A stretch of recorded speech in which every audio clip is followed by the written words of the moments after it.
માનવ બ્રહ્માનંદ સમાના. બાબાજી એમ નથી લખ્યું કે દશરથજીને આનંદ થયો, પણ શબ્દ વાપર્યો છે માનવ બ્રહ્માનંદ સમાના.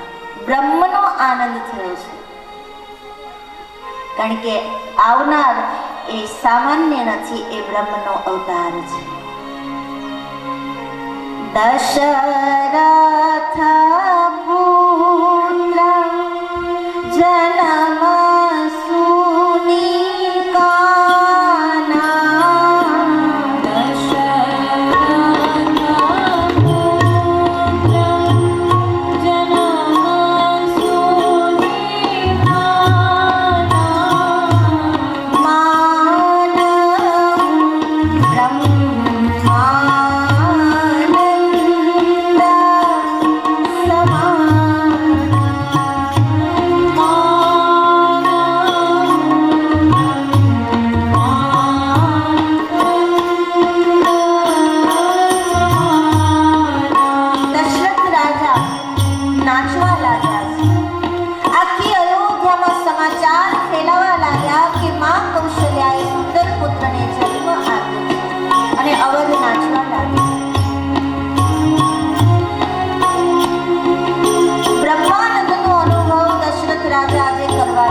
ભગવાનના આનંદમાં જ્યારે નાચે ને ત્યારે ઉંમર ભૂલાઈ જાય છે. અને ઉંમર ભૂલાઈ ગઈ, દશરથ રાજા એવા નાચી રહ્યા છે ત્યારે બાબાજીને લખવું પડે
ભરતજીને દાસીએ સમાચાર આપ્યા.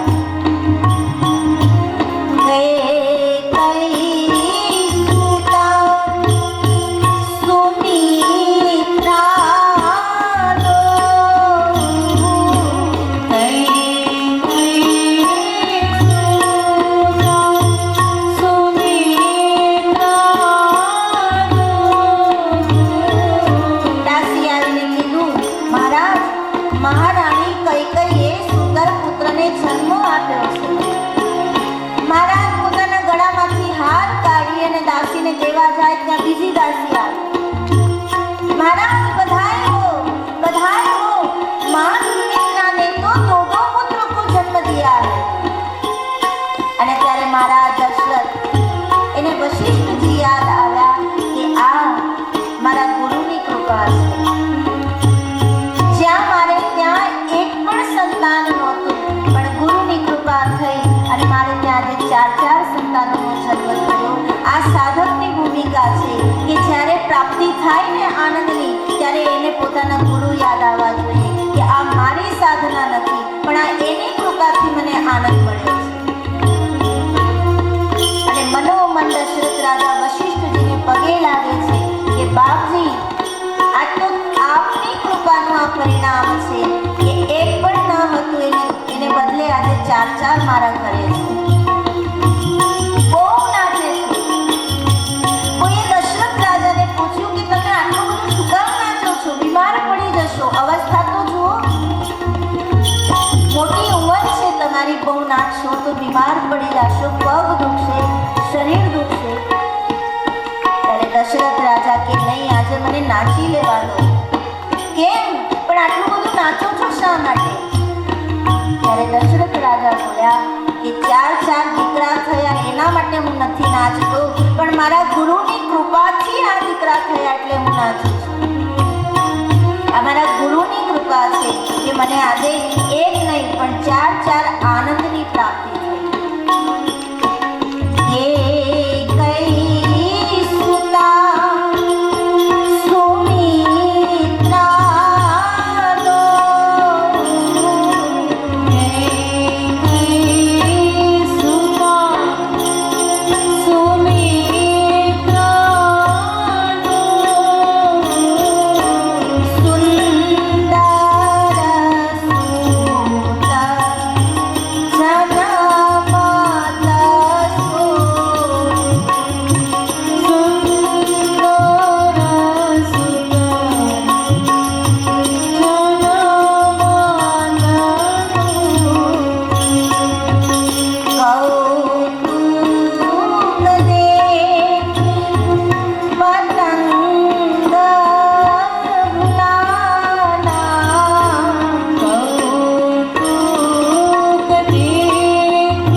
સમાચાર આપ્યા કે હે અવધવાસીઓ, હે મારી પ્રજા, જુઓ મારા ગુરુની કૃપાથી અને તમારા આશીર્વાદથી આજે મારે ત્યાં ચાર બારણા બંધાયા છે. આ દશરથ છે. પોતાના જીવનનો આનંદ લૂંટાવે છે કે આવો અવધવાસીઓ, હું મારા દીકરા તમને બતાવું. હજુ પોતે નથી જોયા. આખી અવધ આવી ગઈ મહેલ પાસે, જય જયકાર કરે છે. અવધ રાયનો જય હો દશરથ રાયનો. ત્યારે દશરથ રાજા કહે કે મારો જય જયકાર ન કરો, જય જયકાર કરવો હોય તો મારા ગુરુ મહારાજનો કરો, આપણા સૂર્યવંશના કુલ ગુરુનો કરો, જેની કૃપાથી આ લાભ મળ્યો છે. અને અવધ આખી ઉમટી પડી છે, મહારાજ અમને દર્શન તો કરાવો.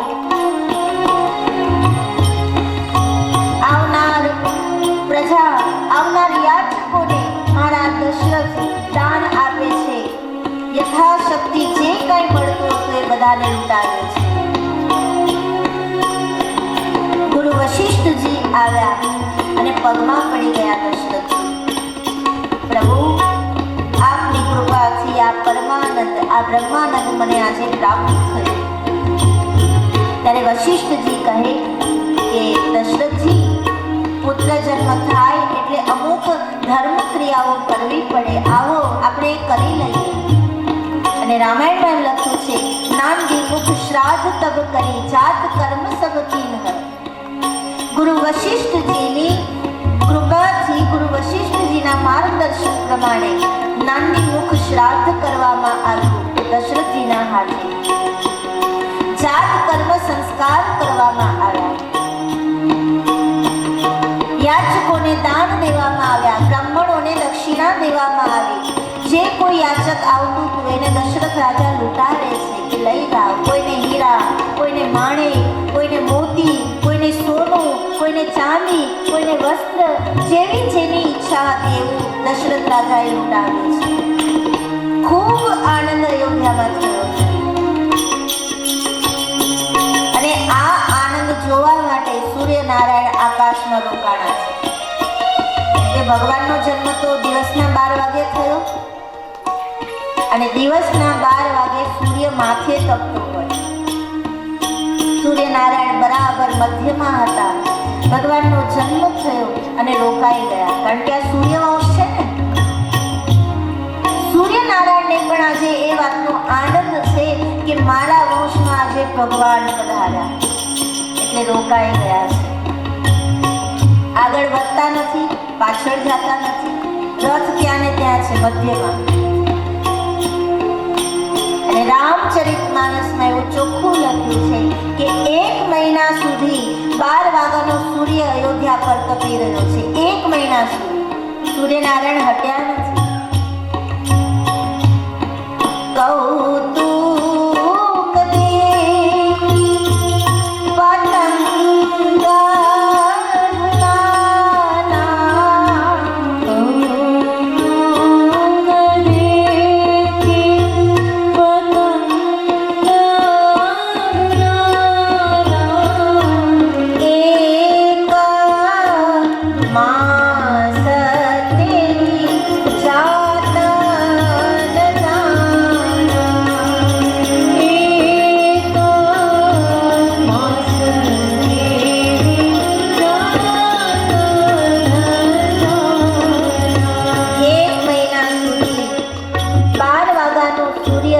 માથે તપતો રહ્યો નથી. સૂર્યનારાયણને ખબર કે મારી ગતિ અટકી ગઈ છે, એ નથી અયોધ્યાવાસીને ખબર કે 1 મહિનાથી રાત પડી જ નથી. 1 મહિના સુધી દિવસ ને દિવસ જ રહ્યો અને બધા બસ નાચે છે,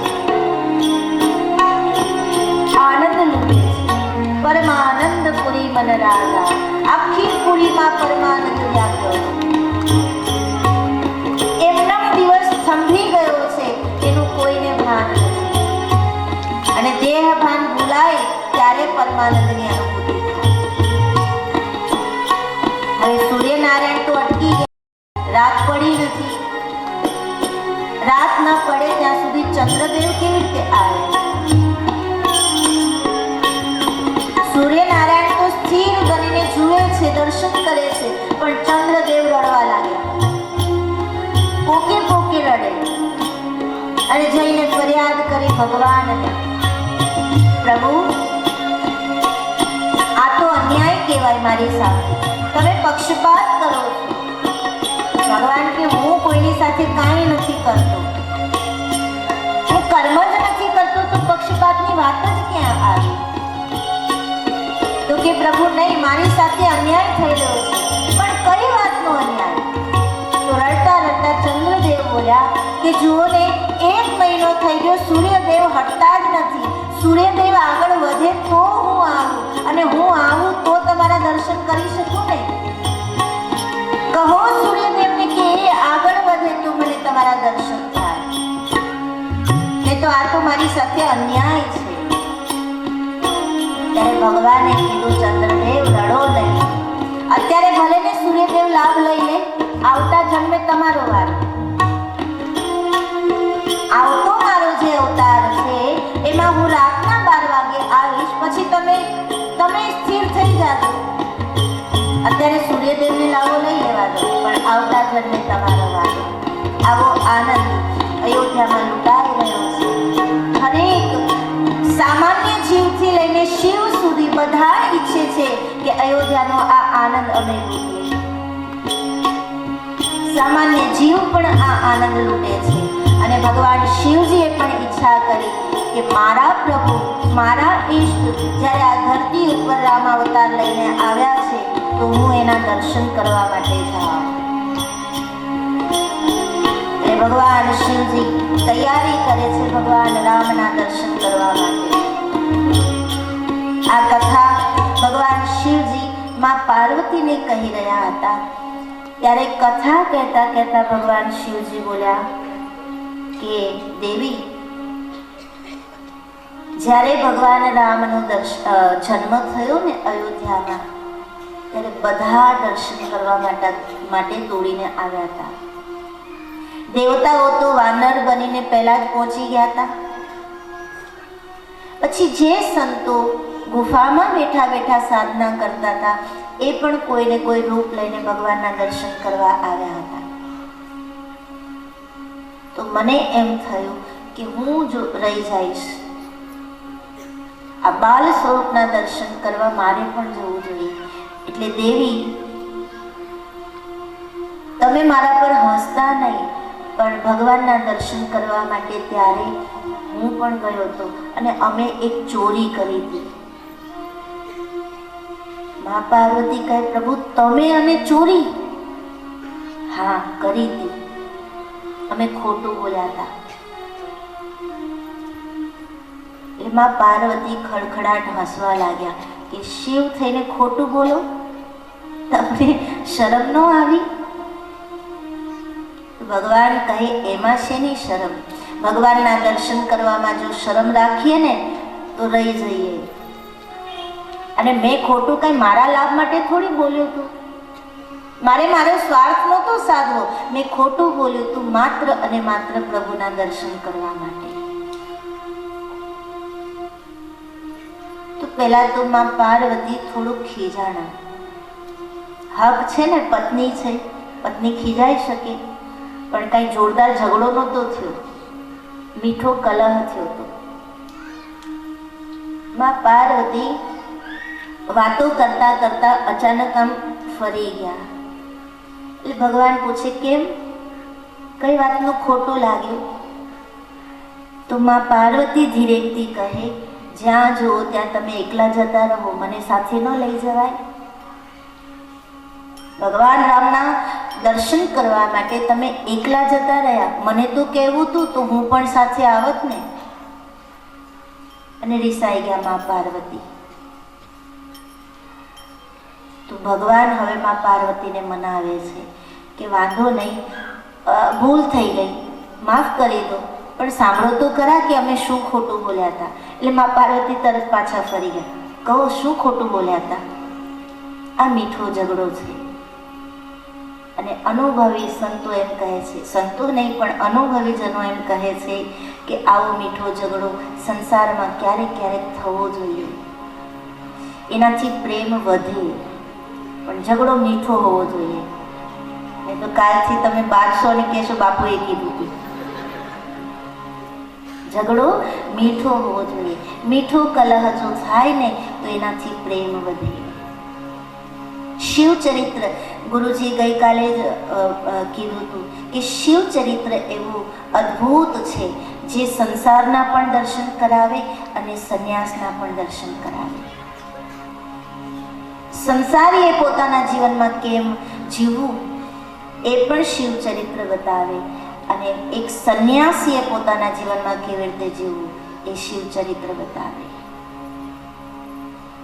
શિવજી અહીંયા બતાવે છે કે થોડો મીઠો ઝઘડો કરવો જોઈએ જેથી પ્રેમ બંનેનો વધે.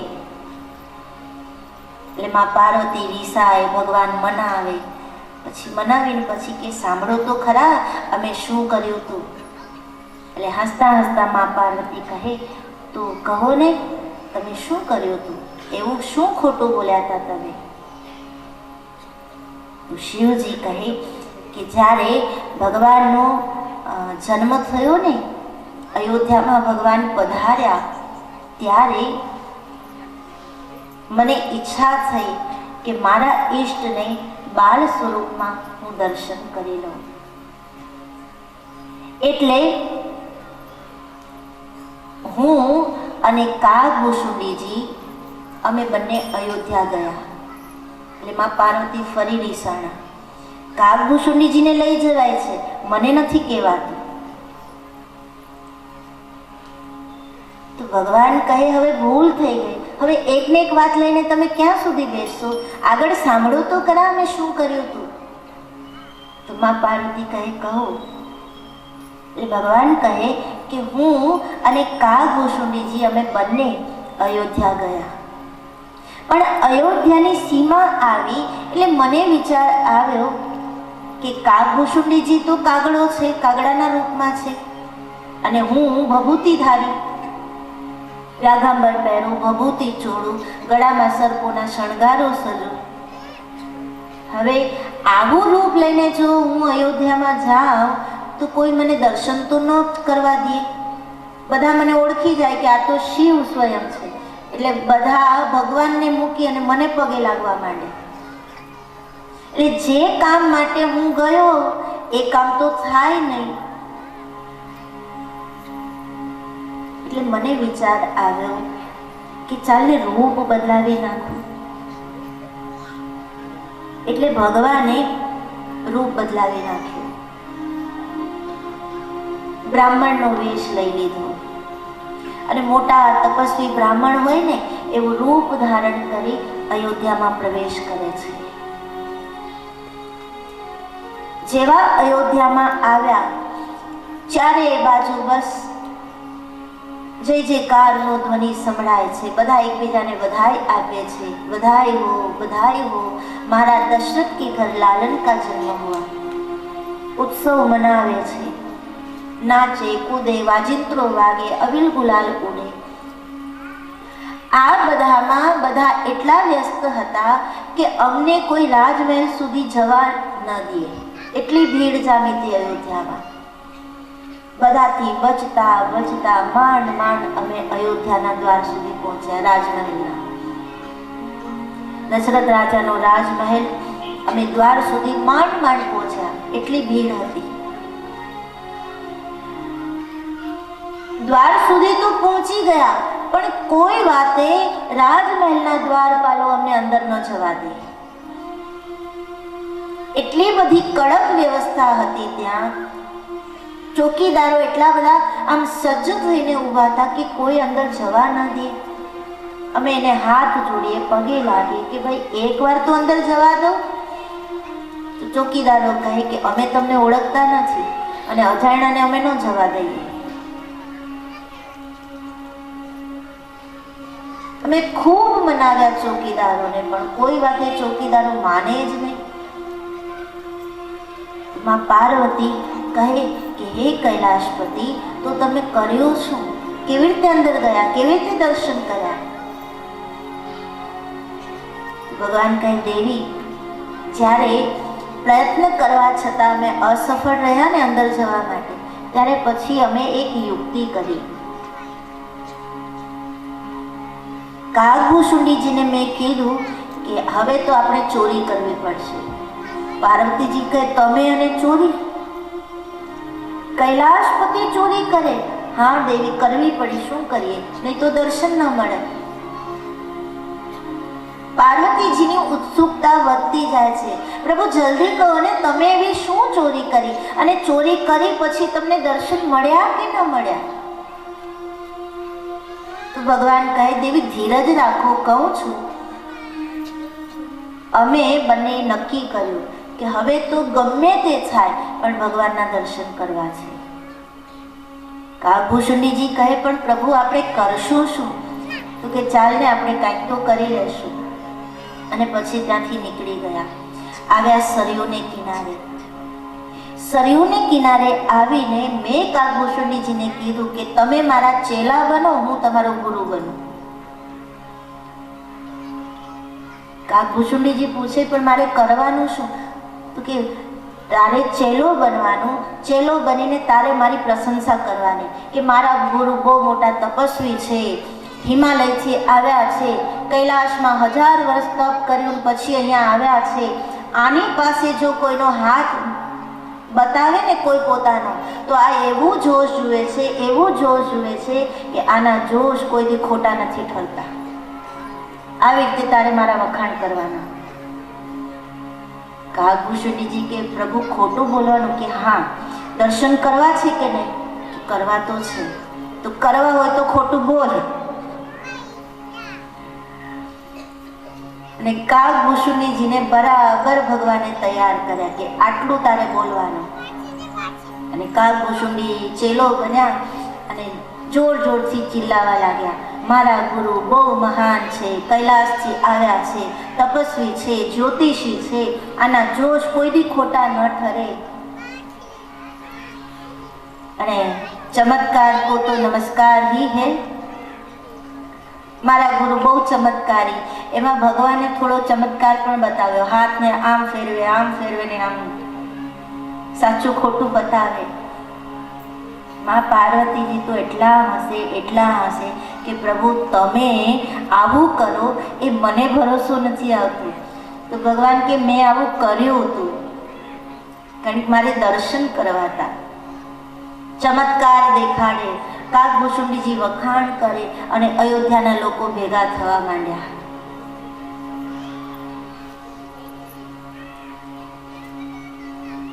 એમાં કોઈકે આવીને કહ્યું કે બાપજી આપ જ્યોતિષી છો? શિવજી કે હા. જોશ જોતા આવડે છે? કે હા. તો અમારા રાજા દશરથજીને ત્યાં મોટી ઉંમરે પારણું બંધાયું છે, 4 પુત્રોનો જન્મ થયો છે, તમે આવશો એના જોશ જોવા? શિવજી ઊભા થઈને કે ચાલ હમણાં જ લઈ જા, એટલા માટે જ આવ્યો છું, જલ્દી લઈ જા તું મને. અને અયોધ્યાની પ્રજા આદરપૂર્વક, હવે આમંત્રણ દીધું હોય કે ચાલો એટલે પછી તો આદરપૂર્વક લઈ જવા પડે ને. જે દ્વારપાળોએ આમ જવા નહોતા દીધા અંદર, એ દ્વારપાળોની સામે ભગવાન આમ છાતી કાઢીને જોયું, આવ્યા ને. અયોધ્યાની પ્રજા આદરપૂર્વક સન્માનપૂર્વક શિવજીને અંદર લઈ જાય છે અને ભગવાન છાતી કાઢીને ચાલે. અત્યાર સુધી કોઈ ચાલવાય નહોતું દેતું ને હવે ભગવાનને આમ ફૂલ વેરાય છે. આમ લોકો પોતાના વસ્ત્રોથી રસ્તો સાફ કરી આપે, પ્રભુ આ બાજુ આવો, આ બાજુ આવો. કાગભૂષુંડી ઈશારો કરે, ધન્ય તમારી લીલા. शिवजी ने कहा देखो आगे आगे क्या होता है. માનપૂર્વક શિવજીને મહેલમાં લઈ ગયા, આદરપૂર્વક આસન અપાયું. શિવજીને કીધું તમે અહીં બિરાજો, અમે માને બોલાવી લાવીએ. અને અંદર જઈને માને સમાચાર આપ્યા કે માં કૈલાસથી જ્યોતિષી આવ્યા છે, ચાલો ને આપણે આ 4 પુત્રોના જોશ જોડાવીએ. અને માં કૌશલ્યા બહાર આવી ભગવાનનું રૂપ જુએ છે. ભાગવતમાં જ્યારે ભગવાન આવ્યા ત્યારે માં યશોદા તો ઘસીને ના પાડી દે છે કે નહીં, આની પાસે નહીં, આનું રૂપ કેવું બિહામણું છે, આની પાસે મારો લાલો જાય તો ડરી જાય. પણ અહીંયા ભગવાન રામ એ મર્યાદા પુરુષોત્તમ છે અને મર્યાદા પુરુષોત્તમ જેની કુખેથી જન્મે એમાં કૌશલ્યામાં પણ મર્યાદા તો હોય ને.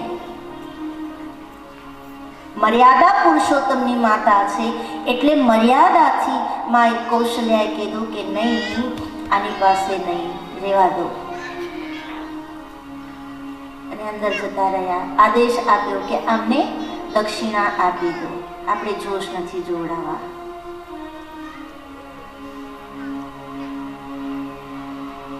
માં અંદર જતા રહ્યા, ના પાડી દીધી. ભગવાનને થયું કે આટલી બધી લીલા કરી એ બધી તો પાણીમાં,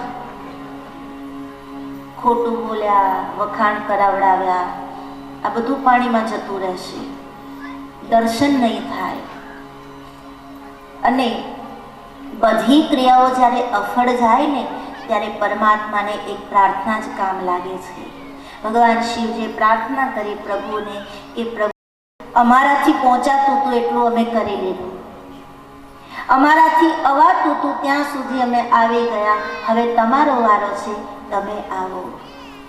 અને સંતો એમ કહે છે કે સાધક 10 ડગલા ભગવાન તરફ માંડે ને, સાધક 1 ડગલું ભગવાન તરફ માંડે ને, ભગવાન સામે ચાલીને 10 ડગલા એના તરફ માંડે છે.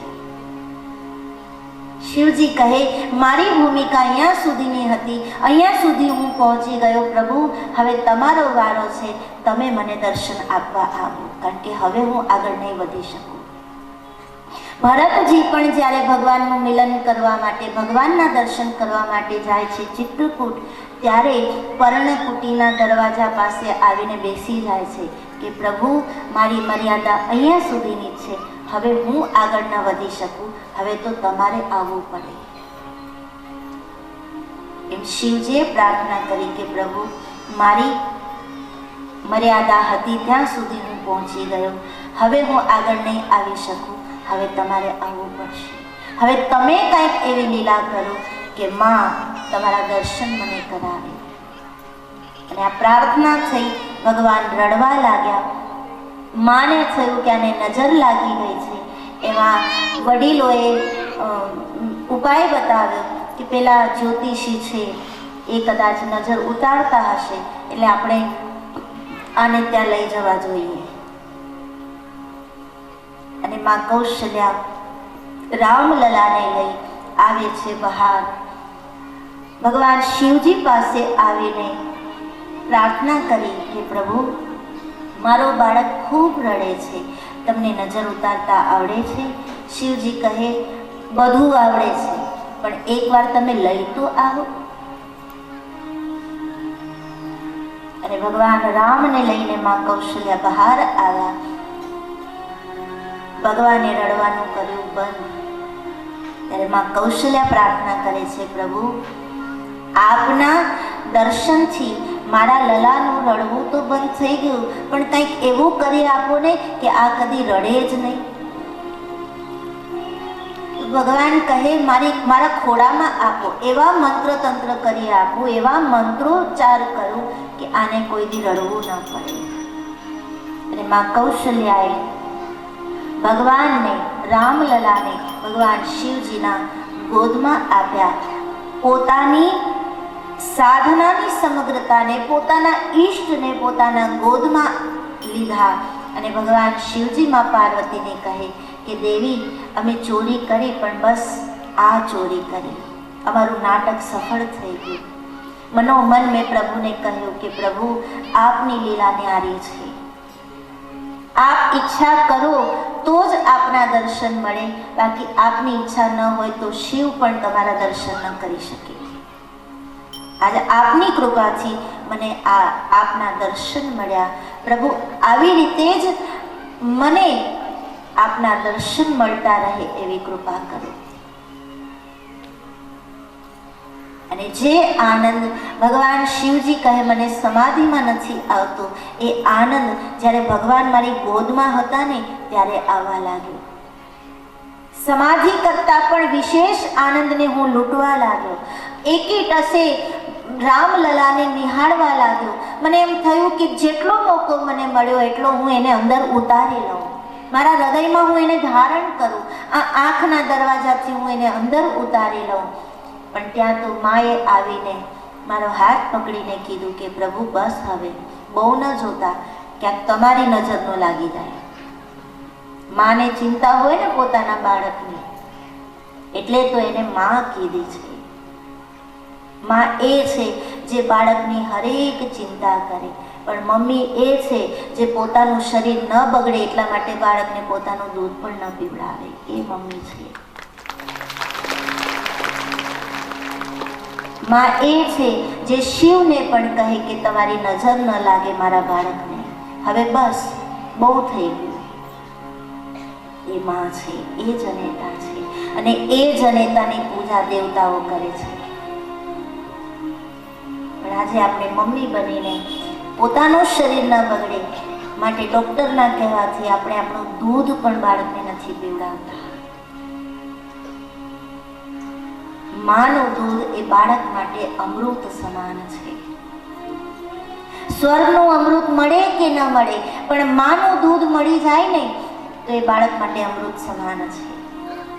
પણ આપણે દૂધ નથી પીવડાવતા અને બાળકને અમૃતથી વંચિત રાખીએ છીએ. પછી બાળકને જે કંઈ સમસ્યાનો સામનો કરવો પડે છે એ તો બાળક જ જાણે છે. શરીરથી એ નબળો રહી જાય, બુદ્ધિનો વિકાસ ન થાય, આ બધા એને ઘાતક પરિણામો ભોગવવા પડે છે. અને એનું એક જ કારણ છે કે આપણે મમ્મી બની ગયા. મારું શરીર ન બગડવું જોઈએ. અરે આજની માતાઓ માતા એટલા માટે નથી બનવા માંગતી કારણ કે એને પ્રસવની પીડા સહન નથી કરવી. આવા પ્રશ્નો અમારી પાસે આવે છે કે અમે માં બનીએ પછી પ્રસવની પીડા અમારે સહન કરવી પડે, એ શું કામ જોઈએ? અમારે માં નથી બનવું. સમાજ ક્યાં જઈને ઊભો રહેશે? આ સમાજની ગતિ ક્યાં જઈને અટકશે સમજાતું નથી. આ કથાઓ આપણને બતાવે છે કે ભગવાન રામને બાળક બનાવ્યા પછી માએ કેવો આનંદ લૂટ્યો છે અને એક પ્રસવની પીડા સહન ન કરવી પડે એટલે માં બનવાનું મંજૂર નથી. ક્યાં જશે આ સમાજ? અને એ જ સમાજ પાછો અધ્યાત્મ વિષયોની વાતો કરે કે અમે તો આમ સમાધિમાં આનંદ કરીએ, આ કરીએ, તે કરીએ. પણ સમાજના જે નિયમો છે એ તો આપણે તોડીએ છીએ. પ્રકૃતિના જે નિયમો છે એને તો આપણે બદલાવી નાખ્યા. જન્મ આપતા સમયે પીડા સહન નથી કરવી એટલે ડોક્ટર નો કહે છતાંય હવે માતાઓ કહી દે છે કે કાપી નાખો, નથી સહન થતું.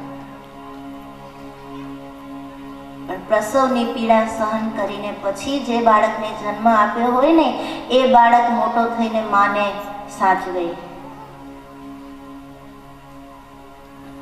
એ બાળક મોટો થઈને એમ કહે કે નહીં મારી માં. પણ આજે અમારે સંતોને વૃદ્ધાશ્રમો ખોલવા પડે છે અને એમાં ભીડ લાગી છે. વેઇટિંગ લિસ્ટમાં નામો આવ્યા છે કે જગ્યા ખાલી નથી. પડી જાય ઘર બન્યા પહેલા તો નક્કી ચણતરની ખામી છે.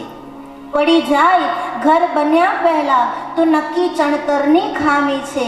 બેટા બાપ સામા થાય ત્યારે નક્કી ભણતરની ખામી છે. રામ અને કૃષ્ણની માતૃભક્તિ છે ભૂમિના કણકણમાં. એ ભૂમિ પર જો આવું થાય તો નક્કી ઘડતરની ખામી છે, સંસ્કારોની ખામી છે. કારણ કે માતાઓને આજે માં બનવાનું પસંદ નથી.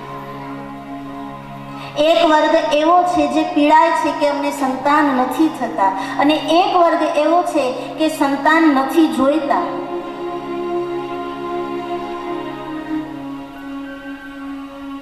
માં આજે મેડમ બનવા તૈયાર થઈ ગઈ છે. ક્યાંથી આવશે રામ? ક્યાંથી આવશે કૃષ્ણ? અને સમાજની અંદર રહેલા અત્યાચારોને, ભ્રષ્ટાચારોને કોણ દૂર કરશે? તાકાત છે કોઈની અત્યારના અત્યાચારોને ખતમ કરવાની? દીકરી ઘરની બહાર પગ મૂકે ત્યાં માતાનું હૃદય ધ્રુજતું હોય કે મારી દીકરી જાય છે ત્યારે ગંગા સમાન પવિત્ર છે, પણ ઘરે પાછી આવશે ત્યારે પવિત્ર હશે કે નહીં એની ચિંતા હરેક માતા પિતાને છે. હરેક માતા પિતા ચિંતામાં જીવે છે. શું બગડ્યું છે? એ જ ધરતી છે, એ જ આકાશ છે, એ જ હવા છે, એ જ પાણી છે, એ જ ચાંદો છે, એ જ સૂરજ છે, તો બદલાયું છે શું? સમજો. કથાઓ માત્ર સાંભળીને પુણ્ય કમાવા માટે નથી, પણ કથાઓ જીવનમાં ઉતારીને જીવનને બદલાવવા માટે છે. કથાઓ મમ્મી બનવા માટે નથી, કથાઓ માં બનવા માટે છે. કોક દશરથ બને, કોક કૌશલ્યા બને, તો રામને તો ખોડે આવીને રમવું છે. સમજો આ વાતને, આ પીડાને સમજો. અને નારી જ્યાં સુધી આ વસ્તુને નહીં સમજે, એક બહુ ખુશીની વાત હોય છે કે હરેક કથામાં સંખ્યા શ્રોતાઓમાં હંમેશા સ્ત્રીની હોય છે. હરેક કથામાં, પછી મોરારી બાપુની કથા લો કે જયાનંદ બાપુની કથા લો, સ્ત્રીની સંખ્યા હરેક કથામાં વધારે હોય છે. પણ સૌથી મોટી નાદાની, સૌથી મોટી ભૂલ સ્ત્રીઓ જ કરે છે.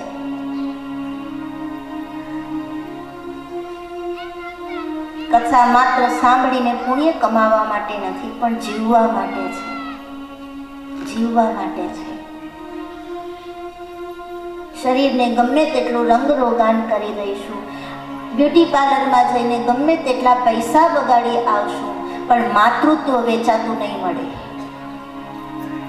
મમતા વેચાતી નહીં મળે. અને આપણે આપણી મમતાને ફાંસીએ ચડાવી દઈએ છીએ. અને સમાજની અંદર નારીઓની મમતા જ્યારથી ફાંસીએ ચડીને ત્યારથી આપઘાતો વધ્યા, આત્મહત્યાઓ વધી, ભ્રષ્ટાચાર વધ્યો. અત્યાચારો વધ્યા. અમે જ્યારે નાના હતા ને, હજુ અમે સંન્યાસની દીક્ષા નહોતી લીધી, ત્યારે અમારા દાદી અમને એમ કહેતા કે નારીની મર્યાદા, નારીની લજ્જા એ હાથમાં રાખેલા ગોળ જેવી નથી કે કોક આવીને ગોળ ઉપાડીને ખાઈ જાય.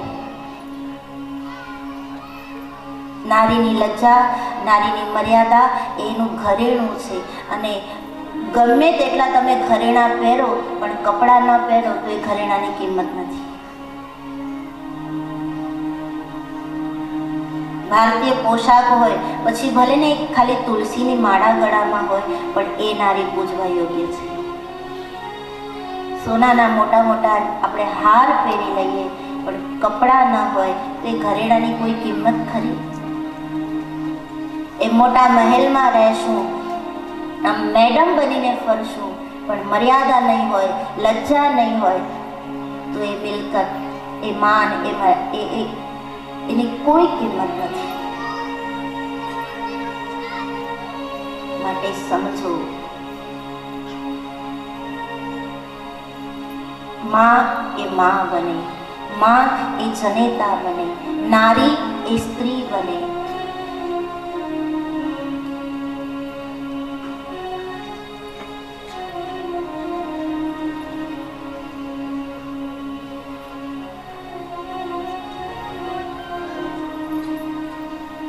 માં કૌશલ્યા ભગવાન શિવજીને એમ કહે છે કે પ્રભુ બહુ ન જુઓ, મારા બાળકને નજર લાગી જશે.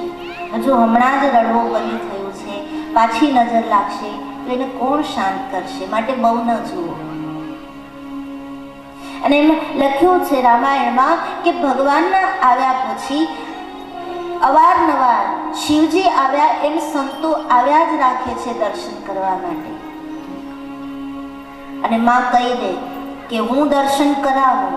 ના નહીં, શિવજીને દર્શન કરાવ્યા અને જે અનુભવ થયો ને પછી માં ના ન પાડતા. સંતો આવતા દર્શન કરવા એટલે માં આદરપૂર્વક આસન આપે, સન્માન કરે, જલપાન કરાવે, એને જમાડે, પછી દર્શને કરાવે. પણ માં કહી દે, વિવેકથી કહે કે મારા બાળકને બહુ એકી ટસે નહીં જોતા તો દર્શન કરાવો. આ મમતા છે માની. બુરી નજરથી બચાવે એ માં છે. સંતો આવે, ભક્તો આવે, એ બધાને દર્શન આપે છે. શિવજીને કહે પ્રભુ હવે બસ બહુ થઈ ગયું. ત્યારે શિવજીએ ભગવાનને આપ્યા માના હાથમાં અને ભગવાનની પ્રદક્ષિણા કરી. તો કાગભૂષુંડીજી ઈશારાથી ભગવાનને કહે શિવજીને કે પ્રભુ આવ્યા આપણે બંને સાથે અને તમે એકલા લાવો લઈ લીધો, મને તો રહેવા દીધો, રાખી દીધો બાજુ પર. દર્શન કરવાનો વારો આવ્યો, દર્શન નહોતા થયા ત્યાં સુધી મને ચેલો બનાવ્યો, મને ખોટું બોલાવડાવ્યું, મારી પાસે નાટક કરાવડાવ્યું, અને દર્શનનો વારો આવ્યો ત્યારે એકલા એકલા લાવો લઈ લીધો, મને તો યાદે ન કર્યો. તો ભગવાન કહે તો બોલો ભૂષુંડીજી, તમારી શું ઈચ્છા છે? ત્યારે કાગભૂષુંડીજી કહે કે હું અહીંયા ભગવાન પાસે રહું અને ભગવાન સાથે રહું. અને કીધું છે રામાયણમાં કે 5 વર્ષ સુધી કાગભૂષુંડીજી અયોધ્યામાં રહ્યા છે, કાગડાના રૂપે રહ્યા અને ભગવાનની સાથે રમતો કરી છે. આવી આવી લીલાઓ અયોધ્યામાં થાય છે, જેની સરાહના દેવતાઓ પણ કરે છે. દેવતાઓને પણ એમ થાય છે કે આ આનંદ તો સ્વર્ગમાં પણ નથી, જે આનંદ અત્યારે અયોધ્યામાં છે. આનંદ લૂંટાવા લાગ્યો છે અયોધ્યામાં. બધાએ આપે છે, સમયનું ભાન નથી, દેહનું ભાન નથી, બધા બધાઈઓ ગાય છે. પ્રગટે હે ચારો ભૈયા અવધ में बाजे बधैया, प्रगटे हैं चारों भैया अवध में बाजे बधैया, प्रगटे हैं चारों भैया अवध में बाजे बधैया, प्रगटे हैं चारों भैया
ચાર રૂપે પરમાત્માનું રૂપ નિહાળી અને અયોધ્યા બળભાગી બને છે.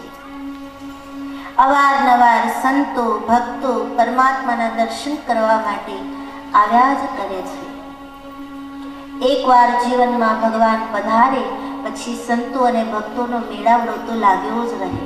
પછી સત્સંગની સરિતા તો વહેતી જ રહે.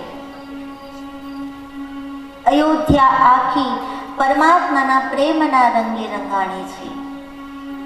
અલૌકિક આનંદ અયોધ્યા લૂંટવા લાગી છે. એમાં દિવસો ઉપર દિવસો વીતે છે. ભગવાનના નામકરણ સંસ્કાર કરવાનો સમય થયો. આપણે જ્યારે જન્મીએ ને, જન્મ થાય તે મૃત્યુ પર્યંત 16 સંસ્કાર આપણા જીવનમાં થાય છે. એમાં નામકરણ એ પણ એક સંસ્કાર છે. જાત કર્મ સંસ્કાર કર્યા જ્યારે ભગવાનનો જન્મ થયો બ્રાહ્મણો દ્વારા, ગુરુ વશિષ્ઠજી દ્વારા. હવે નામકરણ સંસ્કારનો સમય થયો એટલે વશિષ્ઠાદિ મહાત્માઓ અયોધ્યામાં પધાર્યા છે. અને ત્યારના સમયમાં નામકરણ સંસ્કાર કુલ ગુરુ દ્વારા કરવામાં આવતા. આપણા કુલ ગુરુ હોય એના દ્વારા નામકરણ સંસ્કાર થતા. પછી સમય જતા જતા ફેરફારો થયા. વડીલો નામ પાડતા. સમય જતા હવે ફૈબા નામ પાડે. પછી ફૈબાની જેવી મતી હોય એવું નામ પાડે. ફૈબાને જે ગમતું હોય એવું નામ પાડે. હીરો ગમે તો હીરોનું નામ પાડે. ક્રિકેટર ગમે તો એનું નામ પાડે. પણ નામકરણ એ એક સંસ્કાર છે. એની બધી વિધિઓ છે. અને પહેલાના આપણા જે નામો હતા, જે ગુરુઓ દ્વારા અપાતા, એ નામ ઈશ્વર ઉપરથી, તીર્થો ઉપરથી આપવામાં આવતા. એટલે એ નામ લેતા લેતા આપણને ઈશ્વર નામ જપનું ફળ મળતું. અને હવે આપણે ફેશનમાં આવી ગયા એટલે નામે એવા પાડીએ ફેશનવાળા. એ નામનો કોઈ અર્થ ન નીકળે, એ નામનું કોઈ ફળ ન મળે. પણ એમ કહેવાય છે કે જેવું નામ હોય ને એવા ગુણ થાય. રામ નામ રાખો તો એનું જીવન રામ જેવું બને. રાવણ નામ રાખો તો એનું જીવન રાવણ જેવું બને. આ નિયમ છે.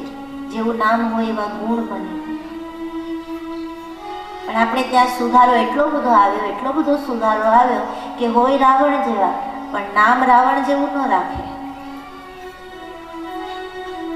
પણ નામનો એક પ્રભાવ છે.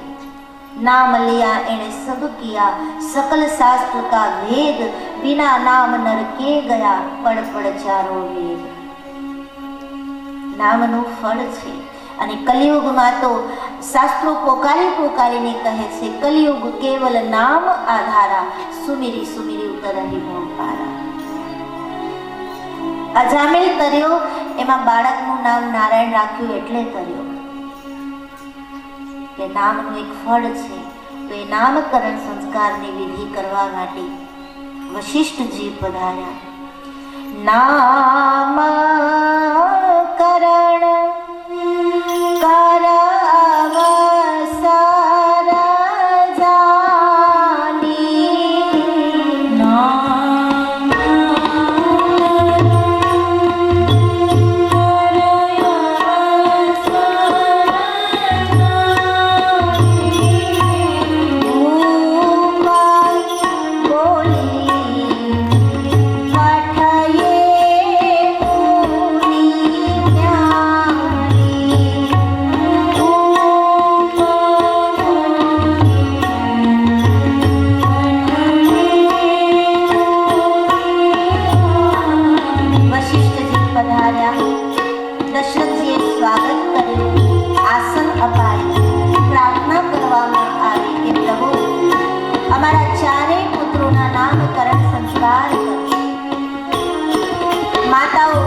ચારેય પુત્રોને શણગારીને લઈ આવ્યા છે. માતાઓએ પોતાના પુત્રોને ગોદમાં રાખી અને ગુરુ વશિષ્ઠજીની સામે બેઠા છે. ત્યારે કૌશલ્યા પુત્ર મોટા છે એટલે માં કૌશલ્યાની ગોદમાં સૂતેલા બાળકના મસ્તક ઉપર હાથ ફેરવતા વશિષ્ઠજી બોલ્યા, ઇનકે નામ અને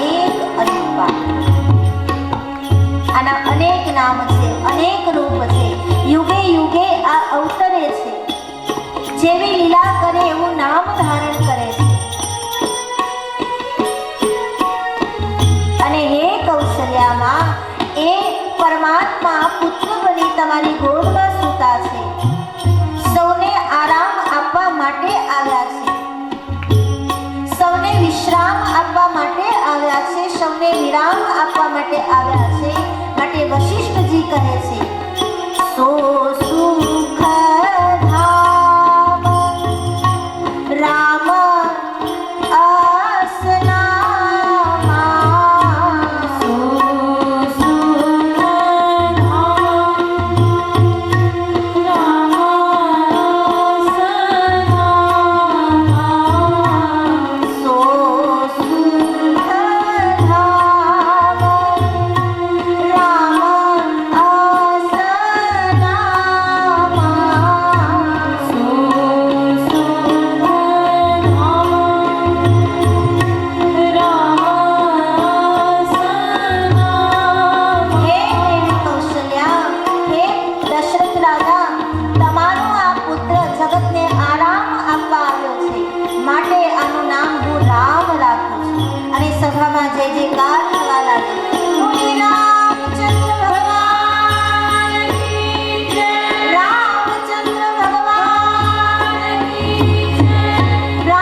રામ વશિષ્ઠજી બોલ્યા કે આ રામ જે છે ને એ કેવા બનશે? તો બોલ્યા, અખિલ લોક દાયક વિશ્રામ, સમસ્ત લોકને, ત્રણેય લોકને, 14 ભુવનને આ વિશ્રામ આપશે. માટે એનું નામ રામ. કૌશલ્યા પુત્રનું નામ રામ પાડ્યું. આખી સભા તાળીઓના ગડગડાટથી એ નામને વધાવે, જય જયકાર કરે. કૌશલ્યાનંદન રામ એનું નામ પાડ્યું. હવે માં કૈકેયીની ગોદમાં સૂતેલા બાળક ઉપર દ્રષ્ટિ કરી વશિષ્ઠજીએ. એના મસ્તક ઉપર હાથ ફેરવ્યો અને બોલ્યા છે, વિશ્વ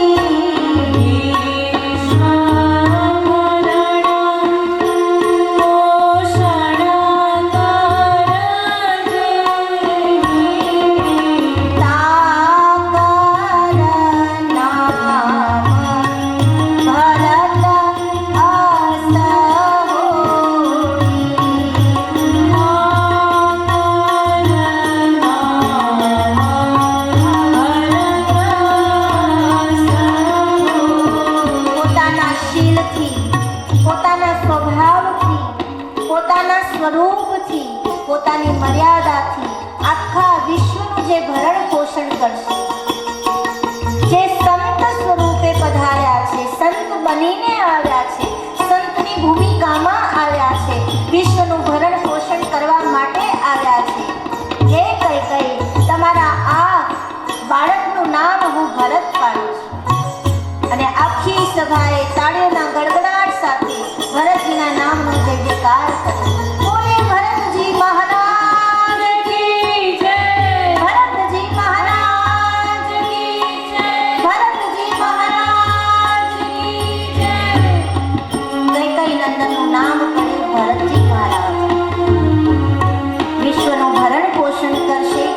વિશ્વનું પાલન કરશે પોતાના શીલથી, સ્વભાવથી, પોતાની સાધુતાથી. અને હવે સુમિત્રાનંદન, સુમિત્રાની ગોદમાં જે સૂતા છે એ બાળક ઉપર નજર કરીને વશિષ્ઠજી બોલ્યા છે,